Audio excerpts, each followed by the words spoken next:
नवाजुद्दीन सिद्दीकी के एक्टर बनने का सफर बहुत ही मुश्किल भरा था। उन्होंने ये जिद कर ली थी कि अगर उनको कुछ बनना है तो एक्टर ही बनना है। नवाजुद्दीन कहते हैं कि ये दुनिया झुकती है, बस झुकाने वाला चाहिए। दुनिया का कोई ऐसा काम नहीं जो इंसान कर न सके, बस उसके लायक मेहनत होनी चाहिए। बॉलीवुड एक्टर नवाजुद्दीन यूपी मुजफ्फरपुर नगर जिले के बुधना गांव के रहने वाले हैं। वह गरीब फैमिली से थे। उनके पिता किसान हैं और खेती का काम करते हैं। इंटरमीडिएट तक की पढ़ाई नवाजुद्दीन सिद्दीकी ने गांव से ही की। वे बताते हैं कि उनके यहाँ के लोग सिर्फ 3 चीजें जानते हैं, गेहूं, गन्ना और गन।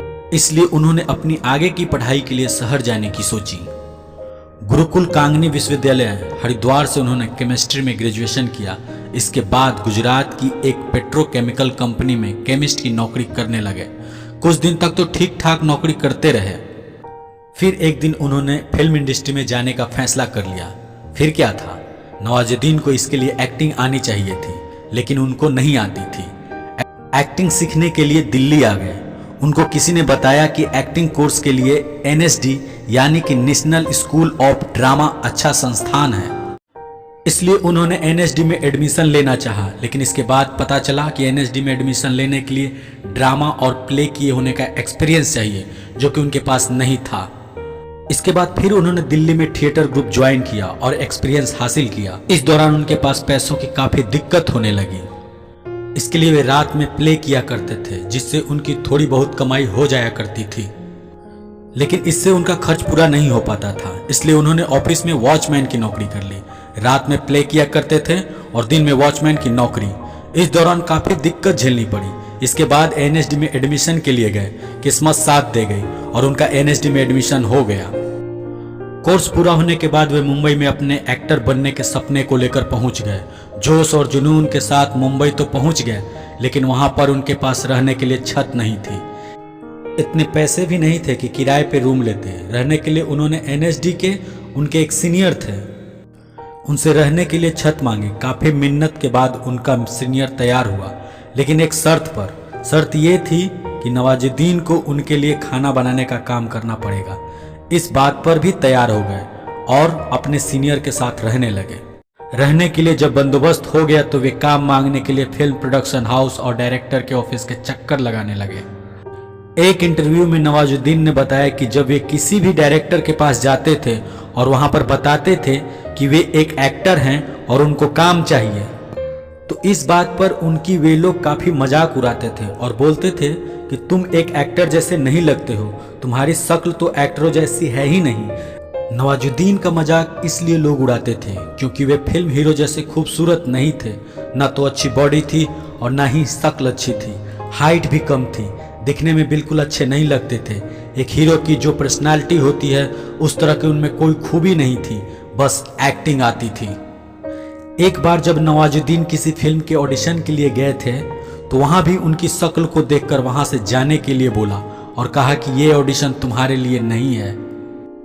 नवाजुद्दीन बताते हैं कि जब वे फिल्म इंडस्ट्री में आए थे तो उस समय बॉलीवुड में चलन था कि हीरो जो होता है गोरा चिट्टा होता है, अच्छी हाइट होती है और बॉडी भी अच्छी होती है, जबकि इनमें ये चीजें नहीं थी।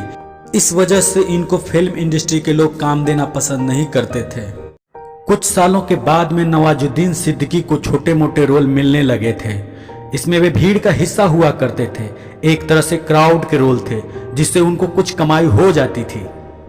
एक बार जब छोटा मोटा रोल मिल जाता था तो कई महीनों तक कोई काम नहीं हुआ करता था। इस वजह से बैठकर ही खाना पड़ता था। इसके चलते उनके पास पैसे की बहुत दिक्कत थी। कई किलोमीटर की दूरी ऑटो के बजाय पैदल ही ऑडिशन देने के लिए जाते थे। पैसों की किल्लत के कारण उनको भूखे भी रहना पड़ता था। नवाजुद्दीन बताते हैं कि 12 से 15 साल तक इंडस्ट्री में उनके पास कोई काम नहीं था। इतनी मुश्किलें झेलने पर वे कभी कभी निराश हो जाया करते थे, तो ख्याल आता था कि घर वापस चले जाएं। लेकिन फिर सोचते थे कि उनके NSD के साथी कहेंगे कि आ गए वापस। उनके गांव के लोग, यार दोस्त, रिश्तेदार, इन सभी के ताने सुनने पड़ेंगे। बस यही सोचकर वे फिर मुंबई रुक जाते थे। इसके बाद उन्होंने ठान लिया कि बनना तो सिर्फ एक्टर ही है। जिएंगे तो मुंबई में, मरेंगे तो मुंबई में। एक्टर बनने के लिए जिद ठान ली। जुट गए अपने एक्टिंग के सपने को पूरा करने के लिए। इंडस्ट्री के लोगों ने नवाजुद्दीन को काफी निराश किया, मजाक उड़ाया। लेकिन इन सब के बावजूद नवाजुद्दीन को अपने आप पे पूरा भरोसा था कि वे एक दिन तो जरूर ही एक्टर बनेंगे। आज नहीं तो कल, कल नहीं तो परसों, या 10 से 15 साल में कभी न कभी तो उनको फिल्मों में मौका मिलेगा ही। उनके इस पक्के विश्वास का कारण ये था कि उनको अपनी एक्टिंग पे पूरा भरोसा था, जो कि उन्होंने नेशनल स्कूल ऑफ ड्रामा से ली थी। कुछ सालों तक मुंबई में स्ट्रगल करने के बाद 1999 में नवाजुद्दीन सिद्दीकी को आमिर खान के फिल्म सरफरोश में एक छोटा सा रोल मिला, जिसमें वह एक चोर की भूमिका में नजर आए। इस तरह 4 साल तक छोटे मोटे रोल करने के बाद उनको अनुराग कश्यप के फिल्म ब्लैक फ्राइडे में सेलेक्ट किया गया। यह उनके कैरियर के लिए टर्निंग पॉइंट साबित हुई। इसके बाद उनको काफी फिल्में मिलने लगी थी, लेकिन इंडस्ट्री में कोई खास पहचान नहीं मिल पा रही थी। फिल्म गैंग ऑफ वासेपुर में नवाजुद्दीन सिद्दीकी को फिल्म इंडस्ट्री में एक नई पहचान मिली। इस फिल्म में उनका किरदार भी दमदार था, जिसको उन्होंने बखूबी निभाया। उनकी एक्टिंग इसमें दर्शकों द्वारा खूब पसंद की गई। इस फिल्म से वे रातों रात स्टार बन गए। अब उनके पास बड़े बड़े फिल्म मेकर फिल्म लेकर आने लगे। इस तरह से इस फिल्म के बाद में नवाजुद्दीन बहुत सारी फिल्मों में काम किए और कर भी रहे हैं। नवाजुद्दीन का कहना है कि भरोसा खुद पे करो, किस्मत पर नहीं। अगर वे किस्मत के भरोसे बैठे रहते तो आज वे इस मुकाम पे नहीं होते। नवाजुद्दीन का कहना है कि उन्होंने ये टारगेट नहीं किया कि अगर 1-2 साल में उनको काम नहीं मिला तो वे इस फील्ड को छोड़कर कोई और काम करने लगेंगे।